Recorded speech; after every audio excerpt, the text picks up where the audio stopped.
Quand je suis devenue maman, je me suis dit: «Waouh, qu'est-ce que je vais bien pouvoir transmettre à mes enfants?» J'ignore tout du monde dans lequel ils vont vivre et je ne pouvais pas vraiment m'appuyer sur l'éducation que j'avais reçue. Moi, j'ai reçu une éducation très, très traditionnelle, du style, «C'est comme ça, un point, c'est tout», et ce qui est logique parce que mes parents, ils m'ont élevée pour un monde qui allait plus ou moins ressembler au leur.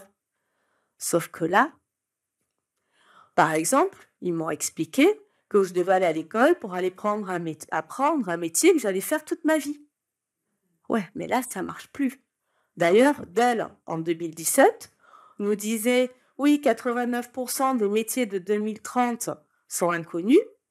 En 2022, on a France Stratégie qui sort un rapport sur, les métiers de demain. Il est à l'horizon 2030, soit à 8 ans. Alors je me suis pesée, réfléchie, avec 9 mois d'alitement, ça aide. J'ai lu des livres, j'ai écouté des conférenciers, des philosophes, des psychologues. J'ai aussi demandé à mes copines, à mes copains, pour savoir un peu ce qu'ils avaient fait. Et puis j'ai découvert l'éducation positive. Ce qui m'a intéressée dans ce courant, c'est outre le fait qu'il y avait quand même un soubassement scientifique sur certains éléments, il y avait un outil qui me semblait fondamental, ce sont les compétences psychosociales. Donc, si je reprends mon exemple de l'école, on est bien d'accord que le métier pour toute la vie, ça marche plus. Et donc, du coup, je me suis dit, tiens, à mon enfant, je peux lui dire aussi, tu peux aller à l'école pour apprendre, lire, écrire, mais aussi à t'exprimer, à rédiger, à utiliser des mots, à poser un problème, à le résoudre, à apprendre à apprendre. C'est-à-dire toutes ces compétences qu'il va avoir besoin dans ce monde de demain dans lequel on ne connaît rien. Si on va un petit peu plus loin, essayez d'imaginer votre enfant ou petits-enfants ou vos futurs enfants dans ce monde de demain dont vous connaissez rien, vous n'avez aucune idée à quoi il va renoncer. Notre enfant, il va se trouver face à une situation pour laquelle on l'aura sûrement pas préparé. Il va ressentir des émotions. Ces émotions, elles peuvent être agréables, ça peut être de la curiosité, de l'enthousiasme, de la joie, mais elles peuvent être aussi désagréables. Ça peut être de la peur, ça peut être de la colère. Et suivant l'émotion qu'il va ressentir, ça va avoir un impact sur la manière dont il va réagir et la qualité de sa réponse à cette situation. On a une chercheuse qui s'appelle Barbara Fredrickson qui a vraiment travaillé là-dessus et qui nous montre qu'en fait, quand on a des émotions agréables, notre esprit il s'ouvre. Donc, face à cette situation inconnue, ben, si on a une émotion agréable, on va être plus attentif, on va avoir des comportements prosociaux, on va être plus ouvert aux conseils, à ce que notre entourage peut nous dire. Et du coup, on va fournir une solution qui sera la plus adaptée possible. À l'opposé, si je suis avec des émotions désagréables, je vais me refermer, je suis dans l'urgence, je suis dans la réponse immédiate. Que va faire mon cerveau? Il va choisir 3, 4 solutions qu'il a immédiatement et qui ne sont pas forcément adaptées. Donc cet enfant qui va être dans notre enfant, nos enfants qui vont être dans ce monde futur, ils vont se retrouver effectivement face à des situations inconnues auxquelles ils n'ont pas été préparés et auxquelles il va falloir qu'ils apprennent à gérer les émotions. Et il faudra aller encore un petit peu plus loin. Je vous propose d'aller encore un petit peu plus loin.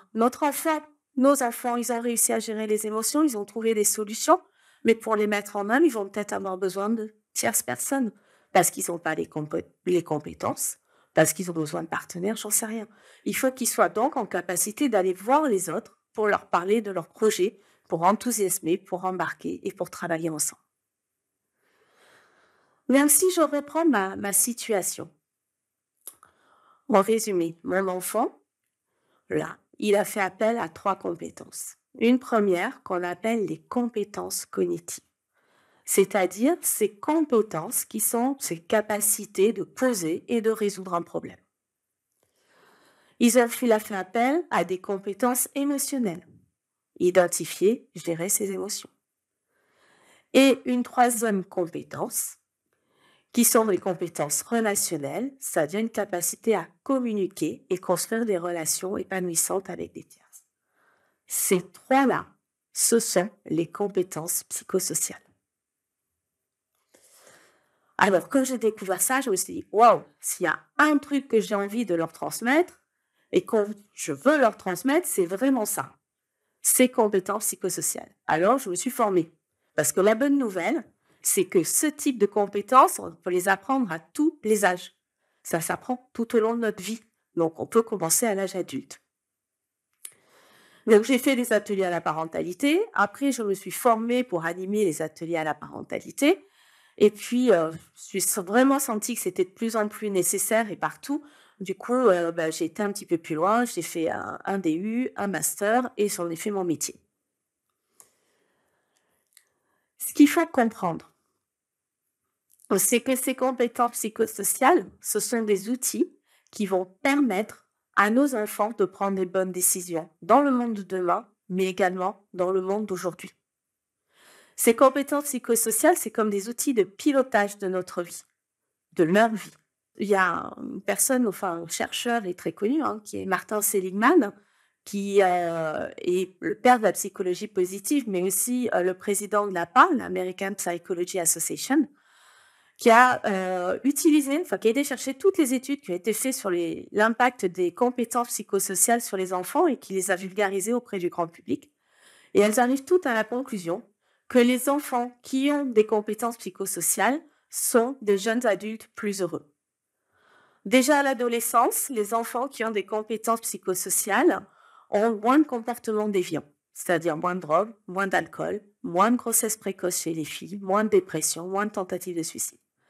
On voit aussi que ce sont des enfants qui se fixent des objectifs plus ambitieux, qui réussissent plus, qui ont des relations amicales plus stables. Ce sont en bref des enfants plus heureux. Je vois que certains d'entre vous sourient parce qu'ils se disent, ouais, enfin, les méthodes d'éducation modernes, je vois ce que ça donne, les enfants rois. Au moins, avec les méthodes d'éducation traditionnelles, les enfants, ils sont sages, ils écoutent. Je vais vous répondre une réponse qui est un petit peu atypique. Vous savez que ces enfants sages, trop sages, et ces enfants rois, ils ont un point commun. Ils ont le point commun d'avoir des parents qui sont mal à l'aise avec les conflits, parce qu'ils n'ont pas encore ces fameuses compétences psychosociales. Sur les parents laxistes, souvent, ils veulent éviter le conflit, donc ils laissent l'enfant tout faire. Le paradoxe, ils le font souvent au nom de l'éducation positive. Le parent sévère, lui, il va essayer de prévenir le conflit et éviter qu'il apparaisse. Donc, il va mettre tout un ensemble de règles et de punitions si les règles ne sont pas respectées pour que les choses restent dans son cadre. Oui, c'est bien joli, mais comment je vais apprendre ces compétences psychosociales maintenant? En fait, c'est comme tout apprentissage. On va y aller tranquillement, par étapes. On va d'abord apprendre ces compétences émotionnelles et après, on va développer une forme de compétences. Alors, effectivement, nous, adultes, on n'a souvent pas eu une éducation qui a laissé de la place à notre sensibilité. Pour beaucoup d'entre nous, c'était « tu feras ce que tu veux quand tu seras grand, majeur et vacciné ». Et il va falloir se reconnecter à cette sensibilité. Il va falloir se reconnecter à ses émotions. Donc, on va commencer par les émotions de base, qu'on tout le monde plus ou moins maintenant connaît, la joie, la peur, la colère, la tristesse. Et puis après, on a toute une gamme d'émotions qui sont complexes. La jalousie, la honte, la culpabilité, la gratitude. La joie, par exemple, c'est au moins une dizaine d'émotions différentes. Donc, face à cette diversité, il faut prendre le temps de les reconnaître, de les nommer et de les identifier. Une fois qu'on est capable de nommer son émotion, on va pouvoir apprendre à la gérer. Donc, une émotion, c'est un signal, c'est là pour nous faire bouger. Donc, derrière, il y a un besoin. Et même une émotion agréable, c'est un besoin. La joie, c'est le besoin de partage. Donc, si le lundi matin, vous arrivez euphorique au travail, c'est que vous avez envie de partager avec vos collègues. Et puis, il y a une troisième étape et qui est souvent oubliée dans les processus de développement personnel. C'est pour ça qu'on a des fois des gens qui sont un peu centrés sur leurs émotions, là, sur leur nombril. Parce que la troisième étape, ça consiste à comprendre les émotions de l'autre. Et en fait, c'est à partir de là qu'on va pouvoir développer cette compétence relationnelle. C'est parce qu'on est en capacité de comprendre ce que l'autre ressent. On est dans l'empathie. L'empathie, c'est être en capacité de comprendre ce que vit l'autre, comme si on était l'autre, mais on n'est pas l'autre. C'est un peu comme si, par exemple, moi, je suis sur ma montagne, avec ma propre expérience, mes ressentis, mon point de vue. En face, j'ai une autre personne, qui peut être mon enfant, qui a sa propre expérience, son point de vue et ses propres ressentis. Mais quand je veux faire preuve d'empathie, je vais être en capacité de créer un lien avec cet enfant, créer un pont, sans quitter ma montagne. Je reste sur ma position. Et donc, ce pont, ça va me permettre de communiquer, de faire part à l'autre personne, à mon enfant, à mon point de vue, mais je vais être aussi en capacité d'écouter le point de vue de l'autre. Et quand j'associe ça aux compétences cognitives, ben, je suis capable de construire des solutions aux problèmes, aux conflits et aux divergences. Autrement dit, en tant que parent, je n'ai plus besoin d'être laxiste, je n'ai plus besoin d'être sévère. Je suis dans la position juste. La notion même de conflit, elle change. Là, je vois dans la salle, il y a des gens, quand j'utilise le mot conflit, ils se crispent, ils ont les épaules qui touchent les oreilles.